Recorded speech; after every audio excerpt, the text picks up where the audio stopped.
Pemirsa, akibat alami sakit berat, 4 manusia perahu atau pengungsi Rohingya dibolehkan turun ke Biren untuk sementara waktu.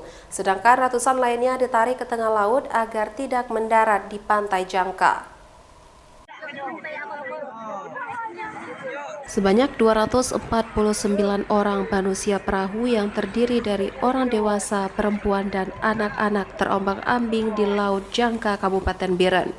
Mereka tidak diperbolehkan turun di pantai Desa Paloh Pineng, Menasa II oleh masyarakat setempat. Setelah nelayan setempat melihat kondisi mereka, terdapat 4 orang warga Rohingya mengalami sakit berat di dalam perahu, sehingga mereka diperbolehkan turun ke pantai untuk sementara waktu sampai kondisinya membaik. Salah seorang petugas UNHCR Ade Faisal mengatakan, pengungsi Rohingya ini sudah terombang-ambing di laut selama 20 hari. Dan mereka menuju ke sini untuk meminta pertolongan dan menginap sementara waktu di Biren.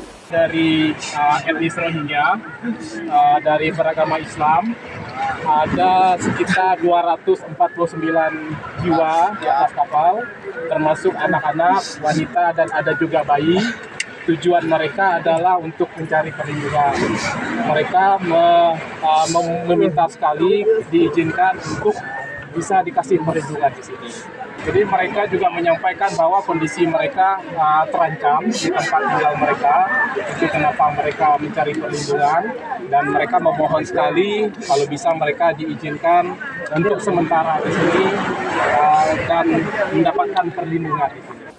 Setelah tiba di pantai Jangka ini, mereka tidak diperbolehkan turun ke sini karena ditolak oleh masyarakat sekitar pantai Desa Paloh Pineng, Menasa II, Kecamatan Jangka. Hadiran Rohingya ke pesisir ke kampung Pulau Pineng, Menasa II berdasarkan permintaan masyarakat ditolak. Itu aja, Pak. Tolak. Ya, tidak menerima.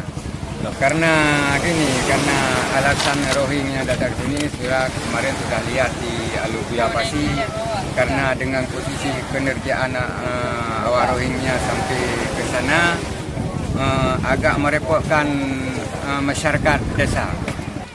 Mukhtarudin mengatakan sebagai bentuk peduli sesama, masyarakatnya sudah memberikan bantuan sembako yang dikirim oleh nelayan ke dalam perahu. Namun mereka tidak dibolehkan turun ke desanya. Pihak desa sudah berkoordinasi dengan pihak Pemda Biren untuk menarik pengungsi Rohingya itu ke laut lagi. Sedangkan yang mengalami sakit berat hanya 4 orang dibolehkan turun untuk sementara waktu. Dari Kabupaten Biren, Musriyadi, iNews melaporkan.